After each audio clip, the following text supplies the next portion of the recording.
1995 sounds on WHPC and back for good. Ron Steven, 1995. Wrap it up with Coolio and Gangsta's Paradise. Oh, yeah. See y'all next week with this great music of the night. As I walk through the valley of the shadow of death, I take a look at my life and realize there's nothing left. Cause I've been blasting and laughing so long that even my mama thinks that my mind is gone. But I ain't never crossed a man that didn't deserve it. Me be treated like a punk, you know that's unheard.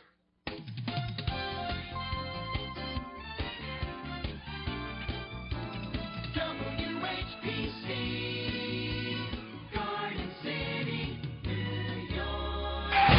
You're listening to the Motor Mouths. Oh, boys! You guys got your celebrity on. You don't want to hang with us. It's okay. Stop sliding across my hood. Ray? Yes? Chris? Yes? Are you keeping it between the ditches there, son? Motor Mouth! I listen to those guys. I look forward to it every Thursday and Sunday. Hey there. I was calling to speak to Ray. Motor Mouth! You don't have to be Italian to join. Just listen, even if you hate cars, and if you hate Chris and Ray, which people do. I got a call question. Our trained staff of 2 will help. A friend of mine has, you listening? No.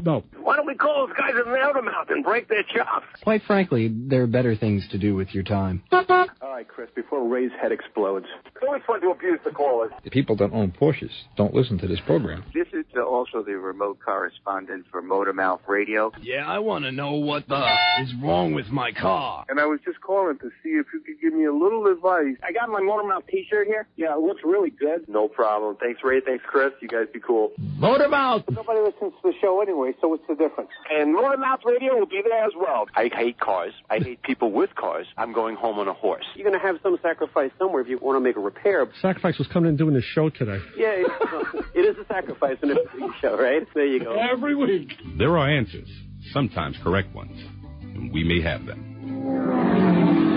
Motormouth Radio, 90.3 FM, WHPC. Motor Mouth! This is Motormouth Radio, your 1-hour automotive talk show. And now, here are your Motormouths, Chris Switzer and Ray Guarino. Alrighty, coming at you loud and proud, long and strong. This is Motormouth Radio, your 1-hour automotive talk show right here on Long Island. I'm Chris Switzer. And, of course, here's a man who's going to use all of his losing Powerball tickets as a headliner for his GTO. He's pretty innovative that way. And he's behind the shop bench right now. It's Ray Guarino. How are you, my brother?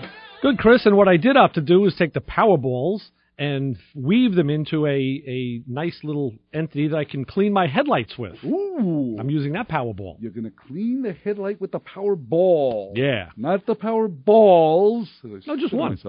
Just one Powerball. So you use that big woolen thing that attaches to your drill to clean the headlights? Well, it's not woolen, it's foam. Oh, okay. And I have 2 of them. And I do actually have a Powerball, which it's about the size of a small grapefruit in diameter. Mm-hmm. And it looks like rectangular pieces of foam attached somehow. So it's not a smooth, round surface.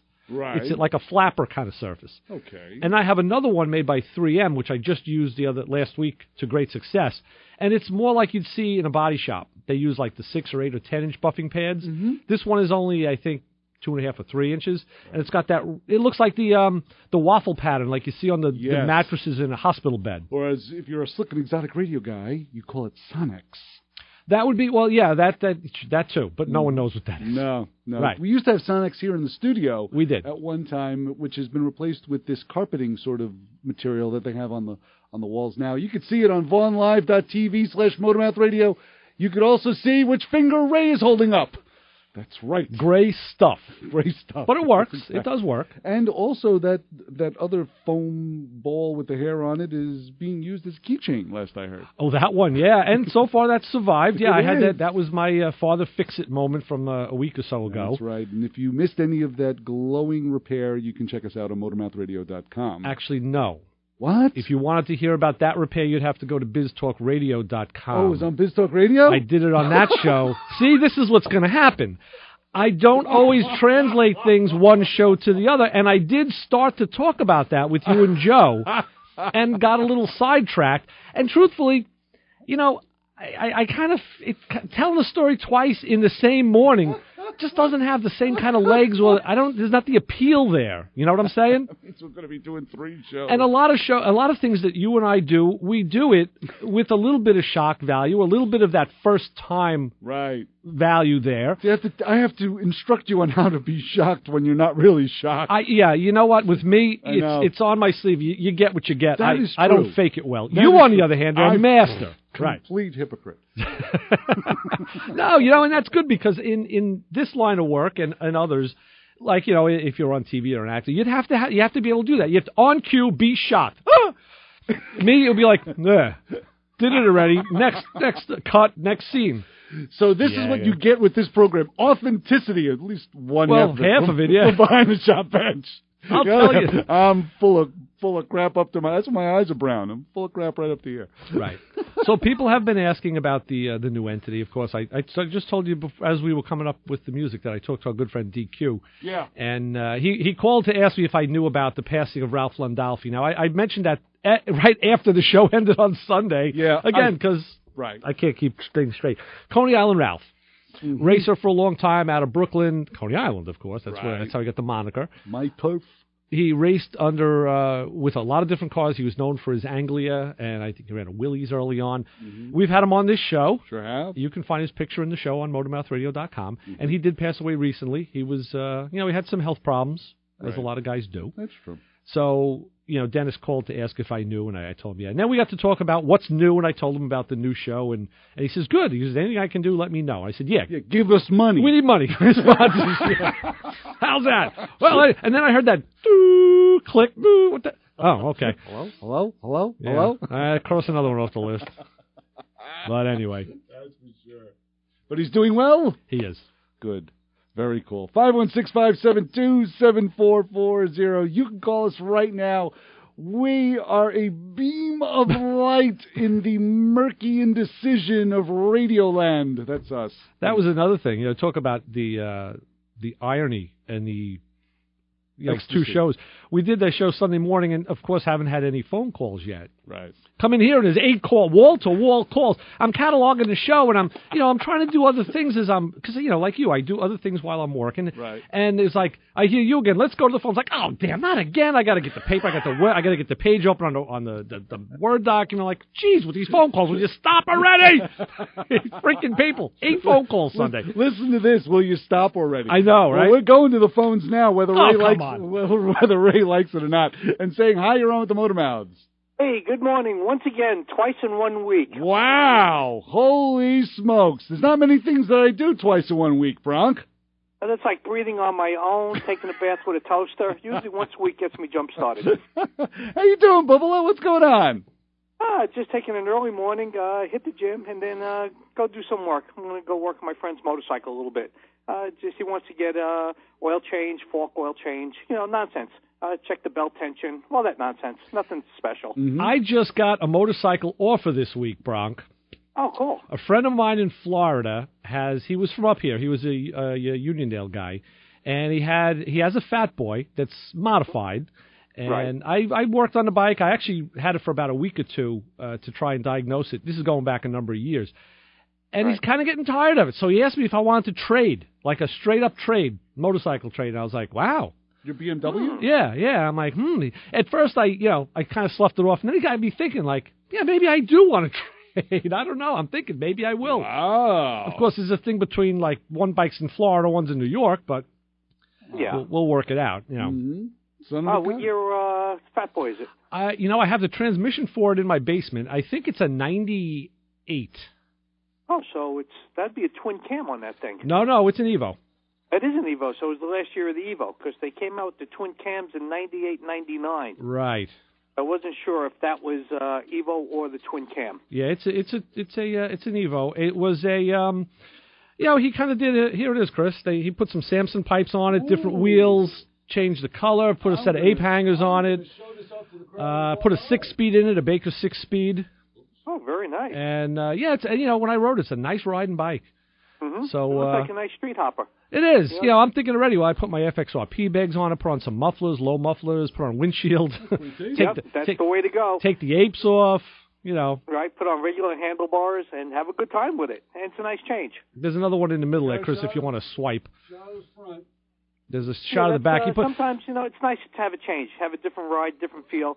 It makes you feel new again, that kind of idea, so to speak. Yeah, well, I wanted to go to something like that just for the height. I have issues with the sciatica, and a lot of times when I throw my leg over my bike, which is kind of high, my leg locks up in the middle of the arc, and then I have, falling issues. I have excruciating pain as I'm riding, so the Harley being lower would help out. Bronk, you got to see Ray when he rides, when he gets on the bike and pulls away. He's standing on the pegs, so he's like, it's almost like he's on a parade float. Well, I do that for another reason. I told you about that. You air it out. No. I do that just so that I can when you put your leg over a high bike, your pants will ride up on you. Mm-hmm. So when I first thing I do is I stand up and it lets my pant legs extend, and then I sit down and ride away. Yeah, that's why I do it. You do air it out. It's not for airing. It's for stretching.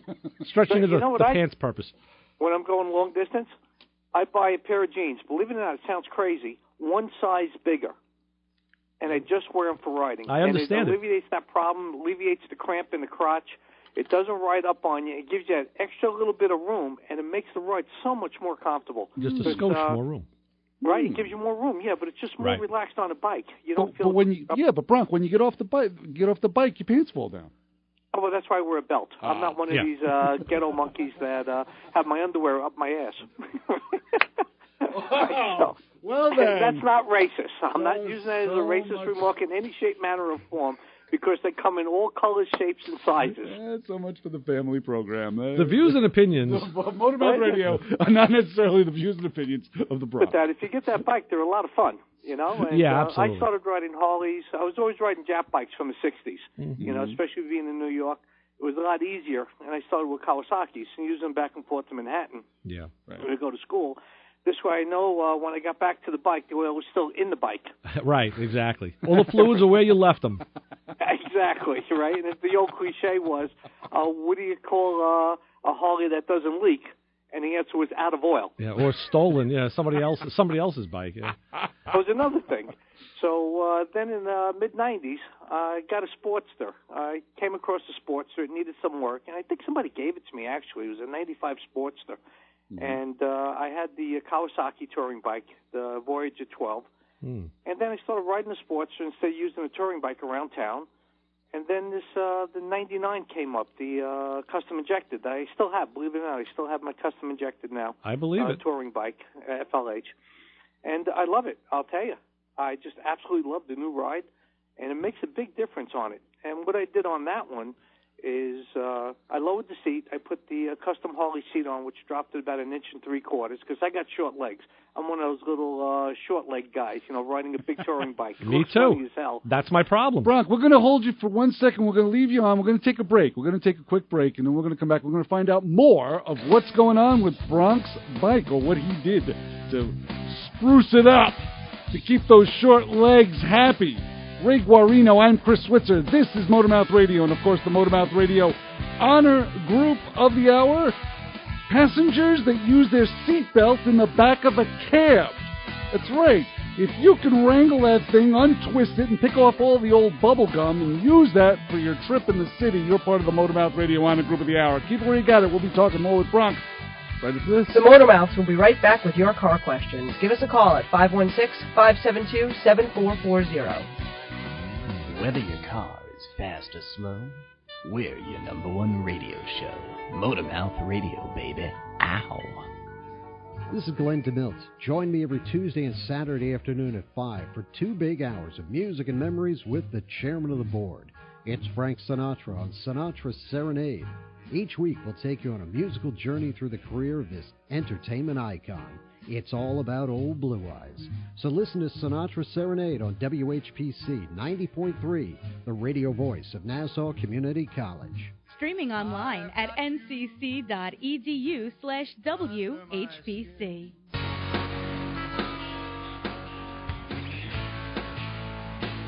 Have a question about your car or someone else's car? Then give the Motormouths a call, 516-572-7440. And we're talking to the Bronk right now. On the line, talking all about the bike. Bronk, we had to take the break, Right, I'm still here, yes, believe it or not. Good for you. You're still there. But yeah, we were talking about what else did you what else were you pushing up around on the bike? Well, I think in the last 2 years, right, I'm getting old now, so it's harder to push these things because they weigh upwards at 800 pounds, and especially out here with all the hills. Everything is a hill up, a hill down, a park. And it was getting hard to push the bike backwards and the stability of it, that kind of thing. So I ended up putting a full reverse gear in. And they make one by Motortrike. It bolts directly to the transmission. It's not working off the electric starter, which I didn't want because that'll wipe out your starter. It was a simple application, easy.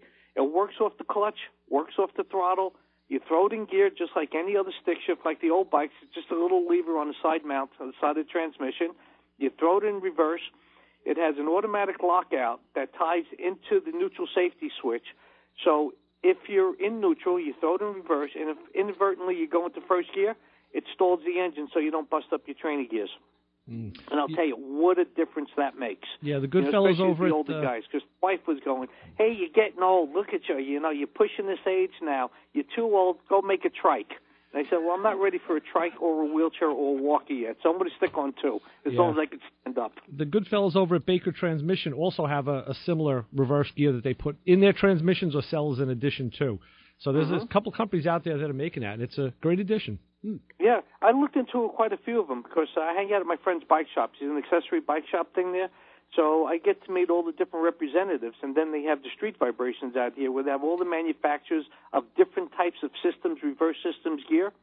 So when I looked into this one, they give you everything you need. They give you the drill bit. They give you the honing bit, complete directions. You don't have to modify the exhaust system, which is a big factor on some of these reverse gears. If you're thinking about putting them in, you know, if you have to modify your exhaust, that becomes a problem. You don't have to modify the floorboards. It doesn't interfere with the passenger's leg coming over. It doesn't interfere with you riding in any shape, manner, or form. Very easy application, and I swear by it. It took me, taking my time, maybe 4 to 5 hours to do it from start to finish. Wow. That simple. Everything is included, and it worked the first time, and there was no adjustment. You didn't have to tinker with it. You didn't have to open up the motor. You just take the side cover off where your cable comes in, and they give you everything there to assemble it. It all bolts right up. Very clean and neat. Very cool, Bronk. Well, thank you so much for the tip and so much for the insight. Always a plus. Ben, I'm going to give you one more. Ray mentioned about his Powerball with tools. He's proud of it. Now, I don't know in New York if you have the same problem we have with the headlights fogging, the plastic headlights. Sure. Is that an issue out there? Oh, yeah, it's the ozone that does it. Yeah.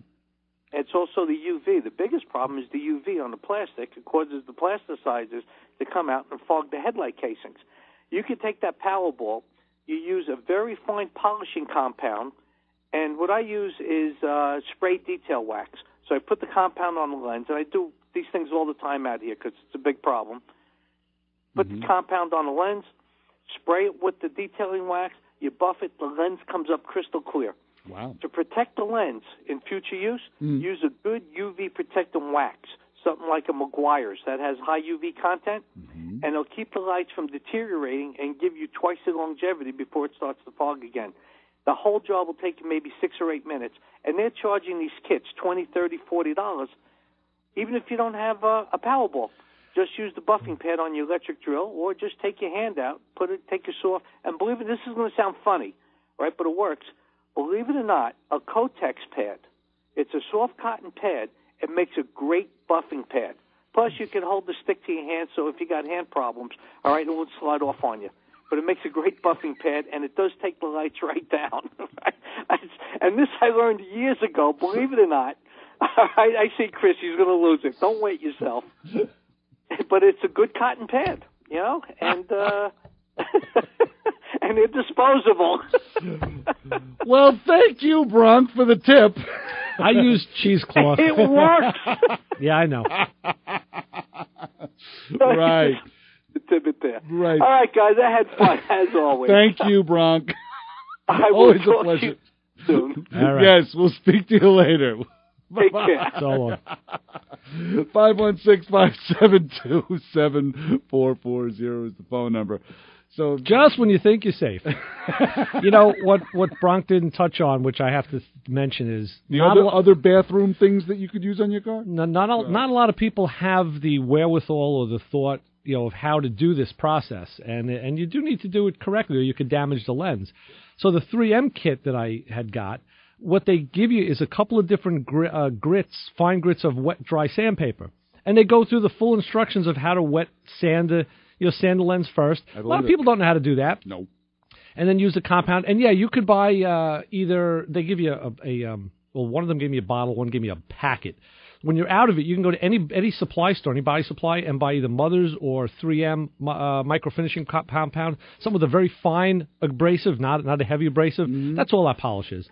Oh, yeah. That's all it is. Yeah, because I've had some severe scratches in the lens of the Charger, and I had to go at it almost like a body man would. Yeah. I went after it with a 1,000 grit sandpaper, and then I went to a 1,500 grit sandpaper, and then I got them cloudy. Mm-hmm. So I got the scratches out, but now I had this kind of like, it looked like I almost ruined them. But then I went after it with the polishing paste. Mm-hmm. I started with almost like a DuPont white compound. I went after it with that, and I got the cloud out, and then I would work my way down to almost like a clear coat compound, a finishing compound. And then I went to the lens compound that they sell, the blue stuff. You have to be careful not to overheat the lens because it is plastic. And that process is exactly what I had done when I worked as a metallurgist, except I did it with metal. I polished metal from a rough state down to a mirror finish that had to be looked at under a microscope. Oh, wow. So a scratch looked like the Grand Canyon. Mm-hmm. I mean, a scratch you couldn't see with your eye looked like the Grand Canyon. Right. So it's the same idea. You go through, and what you want to do, just so to close this up, if you use a 1,000 grit paper and you go right to left, after you rinse it with water, use your next grit and go up and down. Always go cross-directional with your polishings. Now, why is that? Otherwise, you exacerbate the scratches in one direction. You want to eliminate them. Mm-hmm. So if you go right to left, you go up and down, you break the high edges of the scratch. Okay. And then you keep alternating with the different grits right down to your finish polish. Hmm. So that's and they tell you that in directions. If a lot of people don't read the directions though. I'm one of them. Yeah. 516-572-7440 is the phone number to get hold of us right here at Motormouth Radio. That's Ray Guarino behind the shop bench with all those good ideas. I'm Chris Switzer. It's like cleaning a windshield or a piece of glass on the car. When it was always a good tip to go one way if you were cleaning the outside of the car, and then on the inside of the car you go the other way. I read that, yeah. I would go across if I was cleaning the outside, and if I was doing the inside of the windshield, I would go up and down, so you knew where the streaks were. In theory, it's a great idea. Mm-hmm. It doesn't work for me. Why not? Because I find, especially on the inside, it's easy to do any direction on the outside. Not so easy on the inside, especially on certain cars. Well, the windshields are so raked. That's what I'm talking about. It's tough to get down. That's why we go up and down. Well, but sweep. You gotta, then you turn your arm backwards to go up and down. That's where I have the trouble. So, in theory, it's a great idea, and I like the idea. But yeah, I abandoned all hope of doing that ever. Ray just sprays the Windex on there and leaves it on the inside of the car. He just keeps the bottle almost like in a holster. Just picks it up. Sprays it. That's about it. I gotta remember which holster I'm grabbing though when I'm getting carjacked. I'll spray the guy with ammonia. That works. Ray Guarino behind the shop bench. I'm Chris Switzer. This is Motormouth Radio. You can check us out on Performance Motorsports Network, and you can also check us out on iHeartRadio. We're proud. Them, not so much, but they love us anyway. We're here at Motormouth Radio for you. 516-572-7440. When we come back, I want to talk a little bit about working in the cold and what to wear. What to wear when you're working out there in the cold. We'll be right back right after this. We'll be back with answers to your car questions. Give us a call at 516-572-7440. Oh, I should have said the Motormouth thing. You got the touch! Tune in every Saturday morning at 9 a.m. and hear a program unlike any other. Join me, host Justin Greenberg, as I play music that I promise you're not going to hear anywhere else, and some hits that you'll be singing along to with as well. It's Saturday Rock, Saturdays at 9 a.m. on 90.3 FM, WHPC, the radio voice of Nassau Community College in Garden City, New York. Ooh, yeah! Got a car question? Give the Motormouths a call at 516-572-7440. All right back at you. 516-572-7440. 37440 is the phone number. Ray Guarino behind the shop bench. I'm Chris Switzer. iHeartRadio, Performance Motorsports Network, and of course, Biz Talk, where we are there as well. Very proud to be with them on this Motormouth Radio network that we enjoy so much sometimes, most of the time. But anyway, I want to talk about checking my tire pressure. Because last night I had my longtime radio colleague in mind when I went out there in the cold, the blistering cold, to check my tire pressure. I got the Pathfinder starting to pull a little bit. It's starting to pull. You put it on the highway and it's just starting to lean. The steering wheel is just tipped a little bit, almost like, 3, 4 o'clock it's tipped. And it's just starting to pull. So I'm thinking to myself, I know it's got to be the tire pressure. I haven't checked the tire pressure since probably on that car since maybe November. Let me check. And I know Ray is probably going to be jumping all over me if I bring that up and kind of admit that maybe it was probably August. But anyway, I checked it nonetheless, and I found that there was tire pressure. There was 32 on in the front, 31 in the back. I bumped it up a little bit. But here's what I wanted to get to. Well, so you weren't low on one side to make the car pull? No, I wasn't, so the car is pulling. Okay. I don't know why. Anyway, that's another issue. Yeah. Another issue. We're going to get to that probably soon. We'll get to it. But anyway, I went and just got dressed to just go out and check the tire pressure. And this is what I can't stand about working in 24-degree weather, is that you have to prep for something that is so small and minuscule. You have to put on layers and layers of clothes, stagger out there, and hope to God the compressor is going to fire up, and hope to God, hope to God you get the garage door, it's not stuck shut. So it's all of these new hurdles in cold weather that are never there in basic tempered weather. So I thought to myself, I'm going to put my scarf on. I put my jacket on, I put my scarf on. And I started out the door and I went, no, I'm not going to put the scarf on because the scarf always gets in the way. Always. It always gets in the way. So I have to stuff the scarf in my sleeves, which always gets questions from everybody else. Why are you stuffing your scarf in your sleeve? I'm putting the scarf in the sleeve, right? So I'm thinking, it's not going to work either. So I take off my jacket, I take off the scarf, because basically you don't want it to hang out while you're working. Why would it be hanging out? Wouldn't you tuck it into your, you're going to zip your jacket or close your jacket? It always does. No matter what, if you're working on a vehicle and you have a scarf on, I've never had that problem. Something's going to hang out. Let me ask you this. How about take the scarf around the back of your neck and turn it and put the ends over your shoulders? Never works. And then put your jacket on. Slides right down. All right. How about a hoodie sweatshirt? Now you're talking. Here's what I did. I don't particularly care for them. I went and got a hoodie sweatshirt. I put that on, and then I got one of my skull caps. It's almost, it's got to be about 30 years old, if that. Maybe it's even older. It's got to be, it's probably, my mom probably bought it when I was 13. And it's one of those polyester 70s type of skull caps that will never lose elasticity. You know those types? Well, they were actually wool back then. Well, this thing is just... In the 70s, when I was a lad. This thing is glowing. They were wool. This thing is chemical. Because I hated them. This thing is slick. And it doesn't have that wool itchy kind of. No, then that's a little later. This thing is really Dow Chemical Special. Okay. Put that thing on my head, and I went outside. No, I didn't look pretty, but that's how was I warm. But I saw you dressed like that in August with the scarf. So what's the news here? So to prevent the premature fallout, I had the hoodie sweatshirt and the hat over it, and that was it. I didn't even put the jacket on. Oh, okay. I didn't even put the jacket on. Right. I was toasty warm. My hands were cold because I didn't have gloves on, but I was toasty warm when I went out to just simply check the tire pressure in my car. All right. So, just want to let you know that. Excellent. It's the little dopey thing. Yeah, I guess. Apparently so. No, I'm serious. Every time I work on a car, if I have a scarf on, invariably enough, it's going to drop. And the engine's running, fans turning, and there's the scarf flapping in the breeze over there. It's always the case. So I said, you know what, the heck with this. Yeah. Well, everybody has their own buy-in. Everybody has to do it a different way, and you do what's comfortable for you. You know, a turtleneck sweater is good. I don't like having my neck cold. I can have my head cold. Exactly. I don't like having my neck cold. So a turtleneck sweater is perfect for that.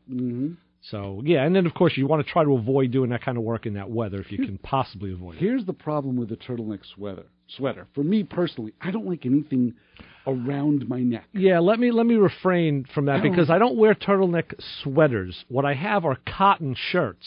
Right. A cotton long-sleeve shirt that has a turtleneck, so it's not rough and scratchy. Right. It's not stiff and constricting. Mm-hmm. They're a lot more giving. I wore it when I ride the motorcycle in the winter a lot. And they don't seem to bother me like a turtleneck. I used to have a cable knit sweater that was, came right up like a Gorton's a Gloucester. Right. And that I never really... It worked, but I didn't like it. Yeah, I'm with you. I have a problem with those. Anything around my neck, snugly around my neck is an issue. Got it, yeah. So...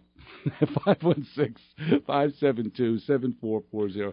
Just testing the boundaries of the program. That's about it. So listen, our third compadre, Obi Don Canoli, is monitoring the show and sending vast text. There goes another one. Yeah.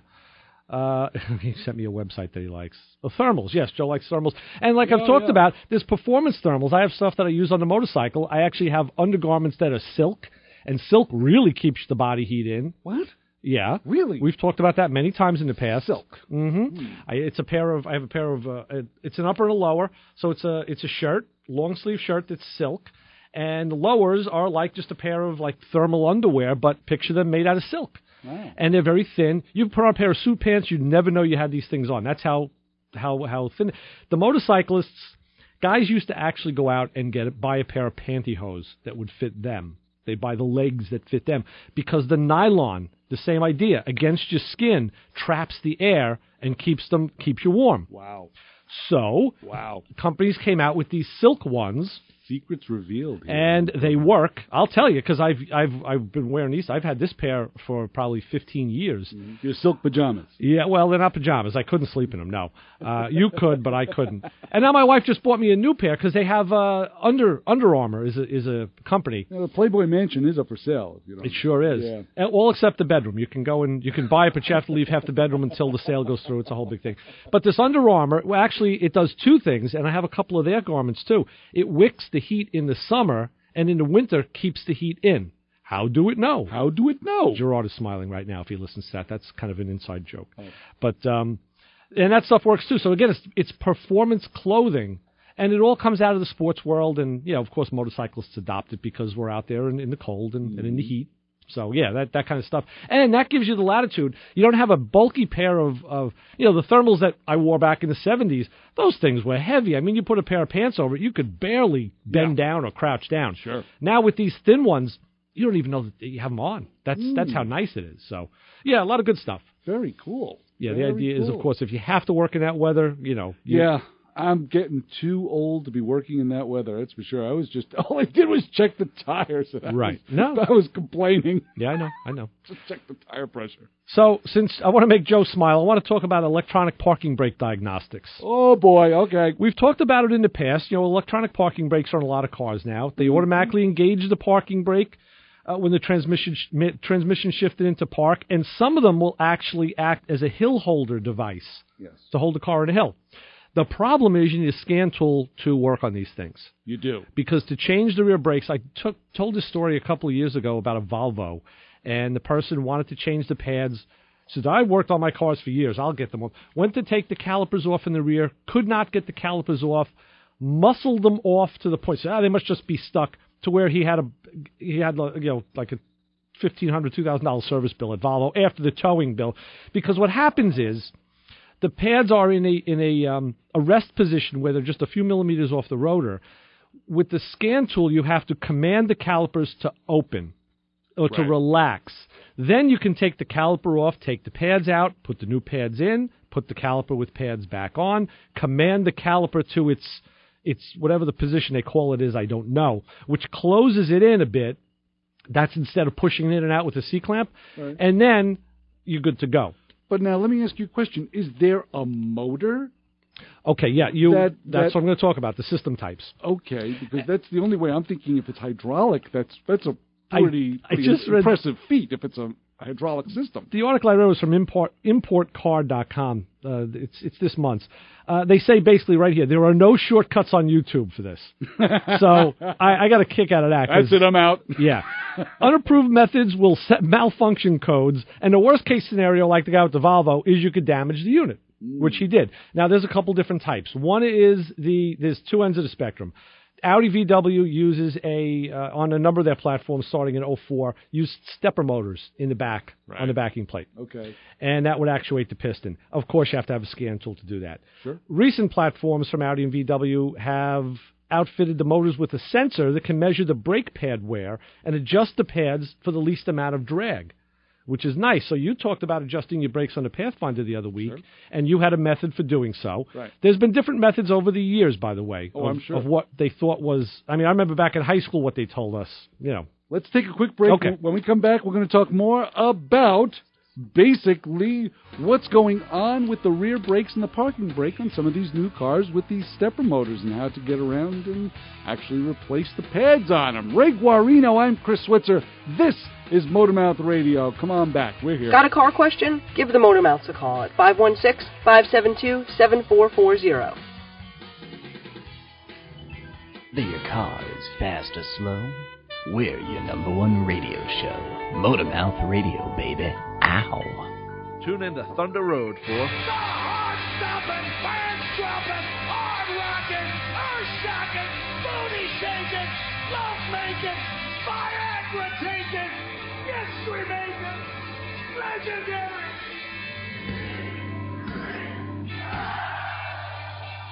Join me, Kim Tracy, for the music of Bruce Springsteen and the E Street Band on Thunder Road, Thursdays at 11 p.m. and Sundays at 1 p.m. on 90.3 WHPC, and streaming at ncc.edu/WHPC. Excuse me. Motormouth Radio. All righty. Welcome right back to Motormouth Radio, 516-572-7440. Ray Guarino behind the shop bench. I'm Chris Switzer. And when we last left Ray, we were talking about how to adjust the brakes the old way in comparison to adjusting them this newfangled way with test equipment. We talked about the stepper motors that will adjust the brake pads. On the other end of the spectrum, there's cable-actuated systems. Yes. They use a conventional caliper, but there's a motor replaces the lever or pedal that you'd see in the cabin where you'd push down to actuate it. So there's actually a motor that will turn, I'm thinking, it's not turning many revolutions, is it? It's got to be... It doesn't have to turn, it has to pull a cable, because there's a cable actuated now to the caliper. Right. But a motor drives it instead of a pedal, is what they're saying. Right. Those systems are typically manufactured by TRW, SKF, or Bosch, and they can be found on platforms such as GM, Ford, Jaguar, BMW, Subaru, and many other domestic and imports. That's amazing. So to cut through the chase of all the other stuff they said here, I wanted to get right to the bottom line. The biggest problem with these systems is that if a malfunction occurs, in rare cases, a dead battery or failed module will cause the emergency and parking brake to remain on. Oh, great. So there you are. You get your car jumped, you start up, you try to take off, and now you find out you have a line lock. Right? In the majority of vehicles, there'll be a section in the owner's manual addressing how a driver or tow truck driver can disengage the electronic parking brake. I was going to say there has like to be a fail-safe. There has to be something like that. But the thing is, if people don't know that it's there, and if, say, a tow truck driver doesn't know it's there, we'll just drag it up the truck. And then, it may cost money later on when you bring the car in to be serviced. I have a compatriot I work with that has a Caddy. I always say it's a Coupe de Ville. It's the CTS. Nice car. Yeah, it is. It's a I want the taillights. Or the 14. It's a very cool car. And recently he found that he couldn't get out of it. Oh. Yeah. He tried to use, if I'm not mistaken, he tried to use the fob to unlock the doors, and he got prompted on the screen, which said basically fob cannot unlock the doors and the car will not start. It was something along those lines, and he's basically come to the realization that he's stuck in his car. Wow. So, and there was no other way of opening the door. What ended up happening was he called our receptionist to come outside. Please open the door. He was at work at the time, and I think he was able to get her the fob, and she pointed it at the car. If I'm not mistaken, I think that's what ended up happening to unlock it. Okay. But it had enough juice to actually kick one more time to unlock. Oh, it was a battery issue on the fob. It ended up becoming a battery issue in the car. Okay. Last Sunday, I had to run out of here right before the show to rescue my wife, whose key fob got locked in the trunk of the car. Mm-hmm. And this is an issue I have with new cars. They're really saving money in a lot of ways. Her 2012 Chevy has no way to open the trunk other than the key fob. There is no lock. There's no key, tumbler, no nothing. key lock. There is no inside trunk release. There's no cable on the floor. I told you this when we first got the car. You just don't remember. No cable on the floor. No cable. There's no button on the dash or in the glove box like we're used to. Right. The only way to do it is with that fob. So if that fob dies, you ain't getting in the trunk. Now, when the key is in the ignition and the ignition is turned on, you can go outside and there's a little touch pad under the deck lid, right over the license plate. You can touch that with your fingers and the trunk will open. Mm-hmm. But the key has to be in the car and it has to be activated. In this case, her key was locked in the trunk, so there was no, and plus the doors were locked, so I couldn't have gotten in anyway. I did have her go to the locksmith and cut just an ignition key for the car. It would just open the doors and work the ignition. Good. Or just turn it on. It won't start the car. Mm-hmm. That cost $35 for that key. Because her key on that car, it's one of those switchblade keys. Right. And it's like what I call a fichet key. There were these locks called fichet locks back in the 80s that use a curved pattern up both sides of a rectangular key body. Instead of it doesn't have tumblers, teeth. Instead of tumblers themselves, I think they're just almost like they're like small little tiny dimples. I think that activate in and out. I don't know if they call it a tumbler anymore, but yeah, you're right. Yeah, that's what it does. Yeah, and it follows that path, and that's how it knows. So I said, let's make one of those just to be safe. This way, in case the fobs go bad, right? Because I still didn't see how to change the battery in this thing. I got to look in the owner's manual, which of course is a book. This thing. Battery's in the trunk, isn't it? No, the battery on the fob I'm talking about. Oh, the battery on the key fob, like your buddy at work. Got it. You okay. know. Well, yeah, there should be a small little Phillips head. No, there's not. There isn't. No, there's not. You're going to take it to a jeweler. There's a couple of, I'm the jeweler. Father Fix It. Father Come on. Fix It. That's right. And who works well with small little things. Well, I have enough loops and magnifiers and things to... I even have a USB microscope. Pretty loopy. So I can use this little USB microscope. You plug it into your computer, right, and you can look at something small, and the image is transferred up onto your computer screen. Really? So I could, when I do watch work, I could use that. Of course, when I'm in the garage, it doesn't help me. Right. Yeah. Oh, that's going to be next. We're going to be installing PCs in the garage. I had thought about it many, many years ago, just to keep my service records instead of doing it hard copy. But you know how many times I've actually jumped out of the garage, ran into the house, and went to the computer, or taken the laptop that you're seeing right now on VonLive.tv/motormouthradio, taking that laptop, running it out to the garage. Sure.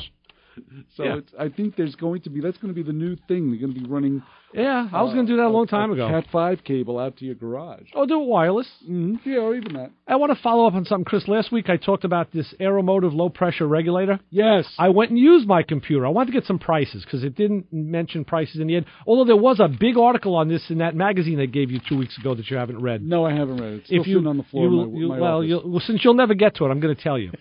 This Aeromotive low pressure regulator, which goes from 1.5 to this one is 2 to 5 psi. Just please settle my curiosity for 1 second here. Okay. What would you need it for? I could use this in my Fiat because I put anything, like I said, I'll recap. Any car that has... Aeromotive is known for its high-performance fuel products. Right. And high-pressure regulators and, fuel distribution blocks, nitrous stuff, all sorts of different things. For the, street racer, street rod, and race car world. Right. So now they responded to the street rodders who were building cars with, say, old Stromberg carburetors, right? Stromberg 94s or whatever. Right. They're very low-pressure carburetors. But now, Lee, just give me a shot here. You have a redundant fuel system in your Fiat already installed, don't you? Which is kind of exactly why I could use this part if I want to be safe. I haven't had a problem with the redundancy that I'm using because meaning you have you have a mechanical fuel pump. Yes, I do. Attached to the car, and then backing it up, you have an electronic fuel pump. I put an electric pump in the back, right, yeah, and to feed through, and it does. And then the one I put in is made by Facet. If anybody's in the foreign car world back from the 70s, they know this pump. It's a little cube. Now I think they sell it, market it under Mr. Gasket or Holly. Mr. Gasket bought Holly. Somebody else bought it, and they're selling it. It's not really the same. It's not as good. I actually have a Facet one, and it is low pressure.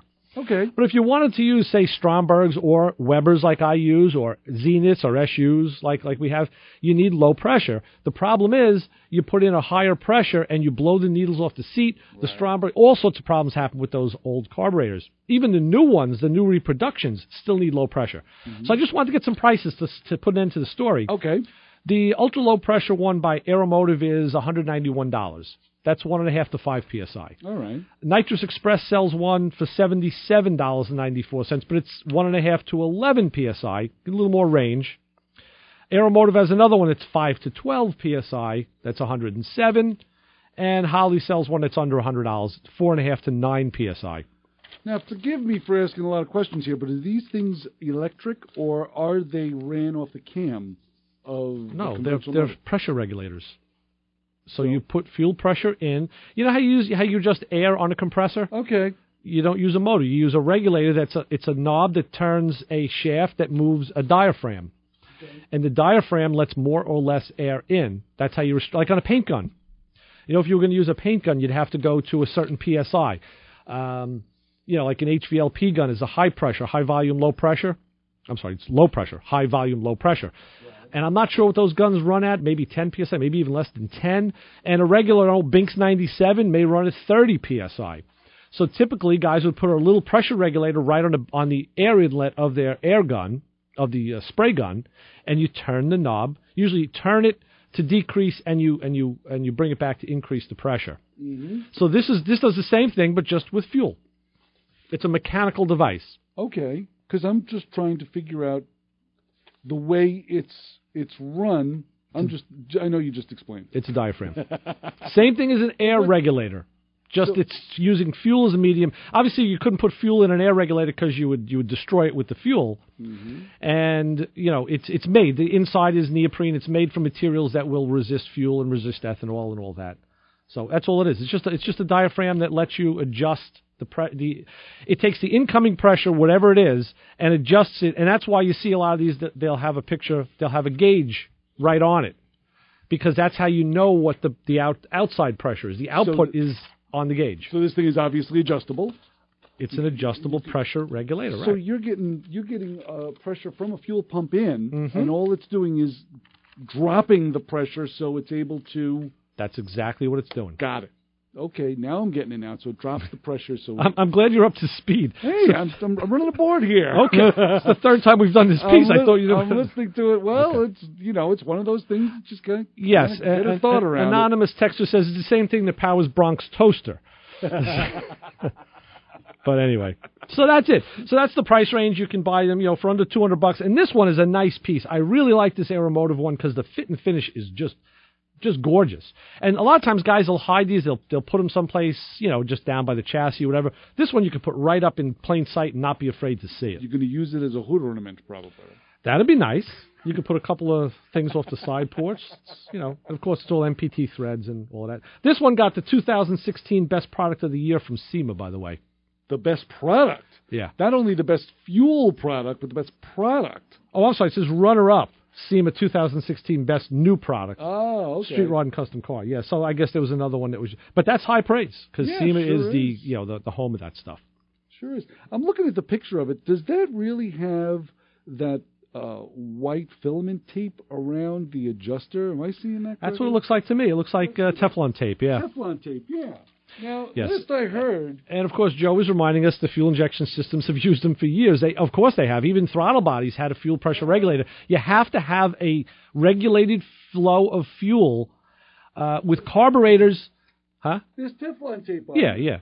Well, because you put a plug in, you got to seal it. With carburetors, it was typically low pressure, 5, 6, 8 PSI. A Holley, a Q-Jet would take that. But that's about what a mechanical pump put out. Right. You could buy like a high-volume pump. Chevy used to have one. It was deeper. It had a deeper can on it. Mm-hmm. But it was higher volume. It wasn't higher pressure. Okay. It was kind of across the board. That's what carburetors used. And in the foreign cars, if you had, back, when you had a Stromberg, on a car with a Stromberg, the fuel pump was probably driven by a leather belt. So, in the day, in the application, there was no issues. It's when you go and retrofit these things to new, modern cars with modern engines. But now, doesn't gasoline eat Teflon tape? It probably will. But that's the port where the gauge goes. All right. That's where the gauge is going to go. So that was probably just for, who knows why they do that. I would say that does look like Teflon tape, yes. I don't know, just a casual observation, that's about it. It's even on the picture that I took off the web. It is. Off their website. Yes, it is. So, whatever. So, little concerned. I mean, I can't think of anything other than short of bubble gum. You read Joe? Get your head off the desk. Joe just wrote, sorry, Chris, no bubble yum. I swear, as you said that, I read that. Joe. Oh, my word, yeah. Long distance, even. Great minds think alike. Thank you, Obi Doncanoli. Yeah, because that's the way I'm thinking. If I saw pink bubble gum around there, I go, okay, that works. Yeah. No, but I'll tell you, if you were to thread a gauge into that, you would want to use a thread sealer because you don't want it to get past the threads and leak. And Teflon tape is acceptable in those applications. It is. Okay. But, you don't want to let it get inside the threads. You don't want it in the fuel flow. Just on the threads. I use a Teflon paste that I happen to prefer. Mm-hmm. It's like a toothpaste tube. I put some on my finger, and I can work it into the threads, and then I assemble and... Yeah, that's no problem. Okay. On a fuel note, our good friend the Goat Man had got in touch with me because he was working on his GTO and he wanted to get a handle on his choke for the carburetor. He's having problems with his cold starts. All right. Joe was telling us Teflon tape is for thread lube rather than sealing. That's true. They do. Yeah, I think I saw something about the other. I'll look into that. I always thought it was a sealant. Yeah. Over thread lube. Right. But anyway, that's why I use like acres of it. I just keep spinning it on the threads, and it all just builds up as a big shoulder, right? It all just and piles there's nothing out. on the threads. A thin wrap because you want it in the bottom lands of the thread. I use thin is good, but thick is better. So right. You just 9 laps around the threads and then send it home. Precisely. It all builds up. It gets around the nut, around the bolt head. It's a lot of fun. So we've got a break. Okay, good. Yeah, we'll talk about Dennis's choke issue. It sounds good. We're going to get into that right now here at Motormouth Radio. 516-572-7440. There's your phone number to get a hold of us right here in the studio. But right now, the Motormouth Radio Honor Group of the Hour. Passengers that use their seatbelt in the back of a cab. So if you actually will get in the cab and click on the seatbelt, you're technically not a New Yorker, but you're part of the Motormouth Radio Honor Group of the Hour. Keep it where you got it, because we're coming right back. We're going to talk more about fuel. Hold on. Got a car question? Give the Motormouths a call at 516-572-7440. College of the Airs. Listening to music.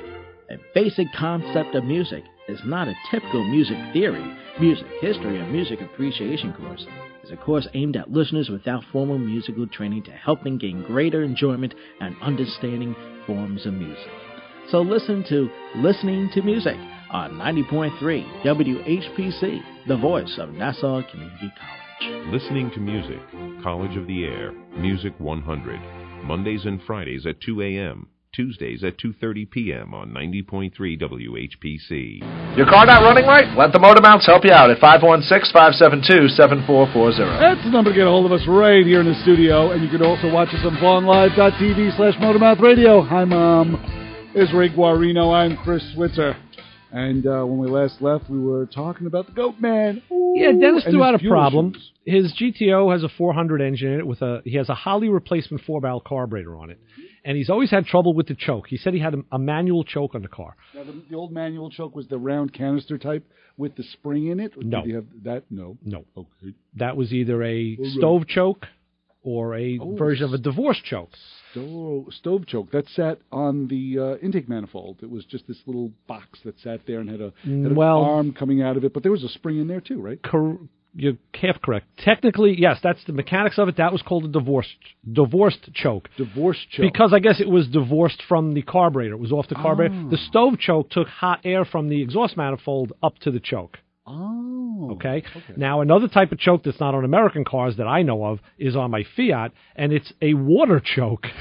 What? Yep. There's actually a hose run off it tees off the heater core line, and water goes up to the choke. So instead of heat from an exhaust manifold, it uses the heat of the water to actuate the spring, the bimetallic spring on the choke. That's amazing. So there's a lot. Listen, the Italians, there's a lot of ways of doing the same thing. Right. So when Dennis said manual choke, that's actually a cable under the dash that literally goes to a housing on the carburetor and pulls on a choke arm, just like I said, manual. Got one on my TR6. I know exactly what you're talking about. If you leave it in the closed position, you will load up and run rich. That's how the guys that do the muffler wrapping guys that do the flame throwing cars. That's how they, if they're not cheating using propane, that's how they get the best flame throw Because what they do is, with the car warmed up, you run it, and you pull a manual choke, and you load the engine up, and you'll hear them. When you say load it, what do you mean? That's what I'm saying. You're gonna force more gas and less air because the choke is just an air valve. Mm-hmm. So what you do when the motor's warmed up, you want the air valve open so you have the correct amount of air mixed with the fuel. Hopefully it's stoichiometric, which it never is on any kind of an older car. But anyway, now what you do is manually close the choke valve, which you still have the same amount of fuel coming in. Okay, but now you lessen the air, and what it does is it fattens up. You have a real rich mixture now, sometimes raw gas, and that's what you want to get. You want to get raw gas in the cylinders, and by revving the engine to keep the thing running, the car will be like, blah, blah, blah, blah, blah. It'll sound terrible. But when they get it to that nice point of sounding miserable, that's when they'll light the spark plug on the little distributor that's in the tailpipe. And the raw gas coming down now will ignite and poof, blow out the flame. You're igniting the gas that you didn't burn in the engine. Ah, wow. That's how you do a flamethrowing car without cheating with propane and all the other sorts of stuff. So before we get back to Dennis, let's get to the phones and say hi, you're on with the Motormouths.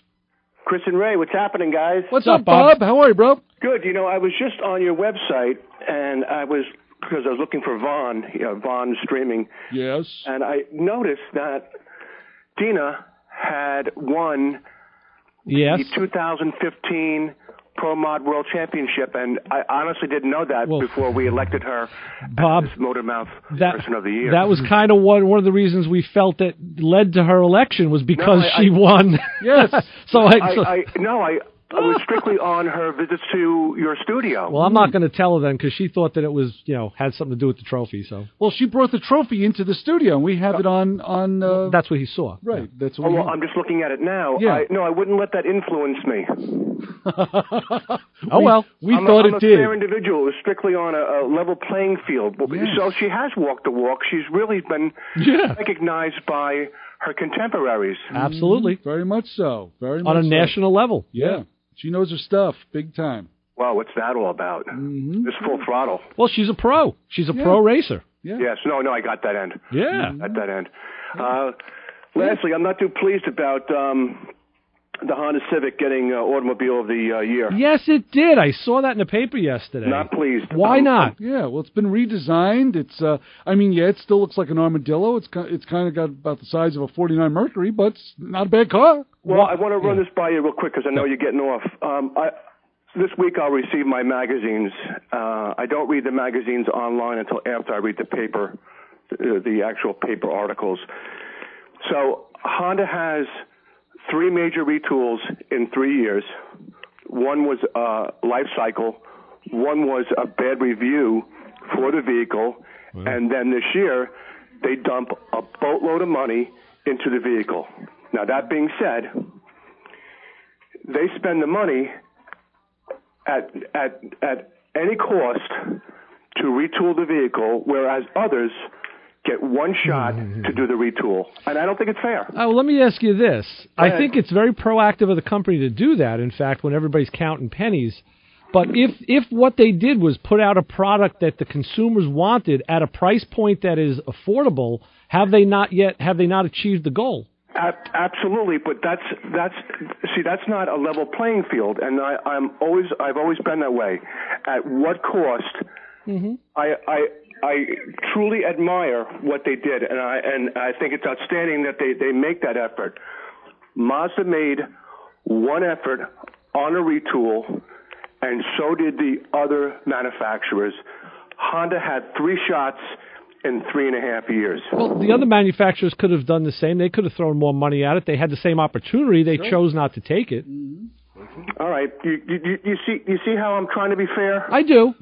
But listen, I look at it this way. If it was for their bottom line and well, of course it is for their bottom line and their profits. But if there wasn't the benefit to the consumer, I'd say, okay, foul play. But if the consumer ultimately has a better product at a good price to choose from, I got to be behind that because we're the ones they should be pleasing. Sure. I appreciate your position.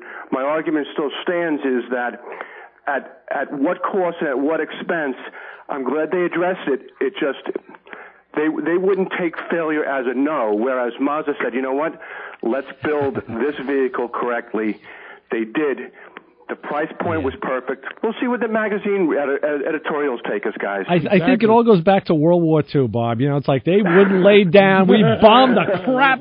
You know, and you got to say, damn, these guys won't quit. What do we got to do? Well, so we threw more money at bombs. You know? So, guys, have a great week. Thanks, Bob. Thanks, Bob. We'll Bye-bye. talk to you real soon. Bye-bye. Always controversially stirring. That's right. Always good insight from Bob from Rockville Center. Boy, he got me thinking. My brain hurts now. I got to stop doing that. Jeez. That's right. Ray doesn't work his brain when he comes in here to do the radio show. Usually not. Just when I have to explain things to you. Joe has a flat forehead today, by the way. Anything coming on in subsequent shows? We got stuff happening in the future. Sunday we're open. We're going to actually have a guy from Pathfinder Lubricants up in Canada, John Day, coming on the end of the month. We have Marty Short's going to get on, talk about his book. I have to book him in. Perfect. And there was somebody else, I can't remember who it is, but they didn't commit, so we'll get to them too. So for Ray Guarino, I'm Chris Switzer. This is Motormouth Radio. We'll talk on Sunday when we have Joe D. Obi Don Canoli with us. And, of course, our best advice we can give, y'all can say it at the same time, don't follow us home. See ya! Bye.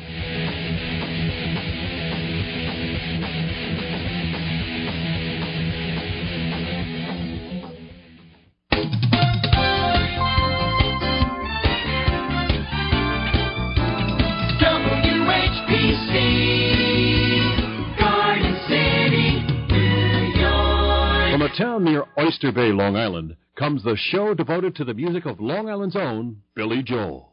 This is Piano Man on 90.3 FM, WHPC, Garden City, New York.